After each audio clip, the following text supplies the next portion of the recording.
2024 में NEET NEET इन तीनों चीजों में एक चीज गौर कीजिएगा, इसके बाद जो री एग्जाम्स होते हैं या अगला जो पेपर आता है वो इतना टफ बना दिया जाता है, इतना हार्ड बना दिया जाता है कि बच्चों के लिए सरदर्द हो जाता है। आप इस चीज को, एक ये दर्द केवल एक बच्चा फील कर सकता है या जो उसको पढ़ाने वाला टीचर है वो फील कर सकता है। आपको पता है, हम लोग बता रहे हैं ना, दिल पे हाथ रख के बताते हैं, एनटीए हो या कोई भी एजेंसी जो एग्जाम कंडक्ट कराती है, जब पेपर लीक होता है, री एग्जाम की बात होती है ना, यहाँ डर लगता है कि बच्चों से अब ये दुश्मनी निकाला जाएगा। अब बच्चों से इतना टफ क्वेश्चन दिया जाएगा ये कह के कि तुमने ही ने पता किया था कि टेलीग्राम पे पेपर है, तुमने ने बताया था, क्यों बताया था, ले पेपर ले, इतना जान निकाल दिया जाएगा।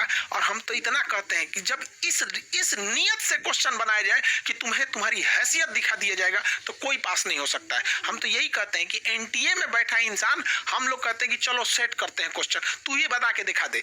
जब क्वेश्चन सेट करने का नियत ही परीक्षा नहीं बल्कि दुश्मनी हो जाएगा तो निकाल ही देगा आदमी कहीं ना कहीं से। तो बच्चे लोग को भुगतना पड़ता है, हर बच्चे को डर इस बात का है कि या मेरा इस बार भी रद्द कर दिया। सोचो जो बच्चे अभी 11th में जो अगली बार एग्जाम देंगे 2027 में देंगे तो डरने लगे, क्योंकि उन्होंने तकलीफ देखा था 2024 में जब पेपर लीक हुआ था तो 2025 के क्वेश्चन में रुला दिया गया था उन लोग को, वो बच्चे रोए थे। तुम्हें नहीं पता है ना, हॉस्टल जाके नहीं देखे हो, अभी हॉस्टल में जाके देखना क्या होता है।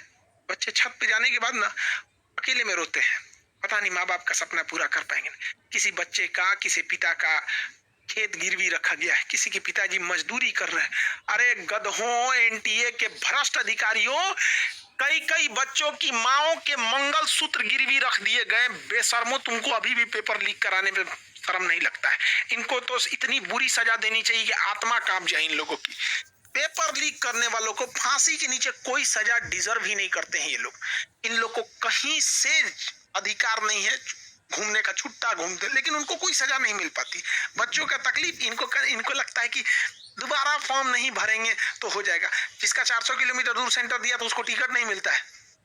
सोचिए, ये गर्मी में आपको एसी में गर्मी लगता होगा, यहाँ पे वो धूप में बेचारा जाएगा वहां पर, उसका कोई भरपाई नहीं कर सकता है। सोचिए बच्चियों के साथ क्या दिक्कत होता है। तुम गधों को क्या समझ में आता है? तुम्हारे यहाँ कोई जाता है एग्जाम देने?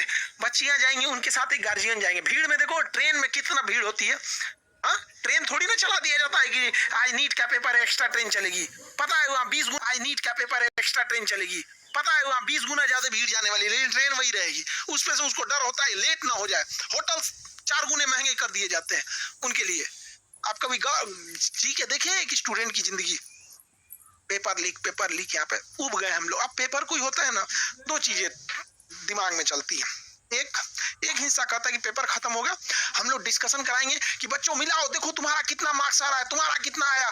कोई कह रहा सर मेरा 700 आ रहा है, कोई कह रहा है 680, कोई बहुत सारे बच्चे 720 में 720। अब तो कुछ तो पहले ही 720 में 700 ऑल इंडिया रैंक 1 आ गया था। कुछ तो केरला वाला कोचिंग हुआ तो पहले ही निकाल दिया यहाँ पे। कुछ बच्चे, देखिए हर तरह के बच्चे होते हैं, कोई रैंकर होता है, कोई एम्स लायक होता है, कोई होता है गवर्नमेंट मेडिकल के लायक, हर लेवल के बच्चे होते हैं। तो आदमी खुशी मनाता है कि इसका भी सिलेक्शन होगा, इसका भी होगा, डिस्कशन कराएंगे। और दिमाग में एक हिस्सा ये कहता है कि 1-2 दिन बाद कहीं वो खबर ना आ जाए कि पेपर लीक हुआ था। पता है, जब एग्जाम खत्म होता है, हर बच्चों से पूछ के देखना, एनटीए जब बच्चा एग्जाम खत्म होता है ना, अगले 1 हफ्ता तक जब वो सुबह उठता है तो व्हाट्सएप के नोटिफिकेशन में उसको डर लगा होता है कि कहीं पेपर लीक की खबर ना आ जाए। तुम्हें क्या पता चलेगा यहाँ पर? तो सीबीआई के बस की बात है नहीं, और ना ही सीबीआई इसकी जांच कर पाएगी, और एनटीए के बस का नहीं है कि नीट कैंसिल करा दे।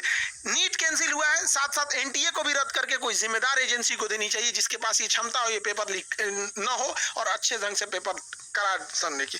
जिन बच्चों का नहीं, देखिए बच्चे, जिन बच्चों, अब क्या ही बोलेंगे, कोई एक बच्चा थोड़ी इसमें सफर कर रहा है, लाखों बच्चों के लिए टेंशन की बात है यहाँ पे। हम उन बच्चों के तकलीफ को समझ सकते हैं, लेकिन बच्चे समझिए हमारे हाथ भी खाली हैं। हम आपके दुखों पे बस एक मरहम रख सकते हैं, उसका इलाज हम कहाँ से कर सकते हैं? ये एनटीए के हाथ में, गवर्नमेंट के हाथ में। हम आपके इस दुख में शरीक हो सकते हैं, आपके दुख से हमें भी दुख होता है, क्योंकि आप बैठ के 2 साल पढ़ाई किए थे, टीचरों ने खड़े होकर आपको 2 साल तक पढ़ाया था। तो जितना मेहनत आप किए थे उतना मेहनत एक टीचर ने भी किया था यहाँ पर, उसे भी बराबर का तकलीफ होता है। हम लोग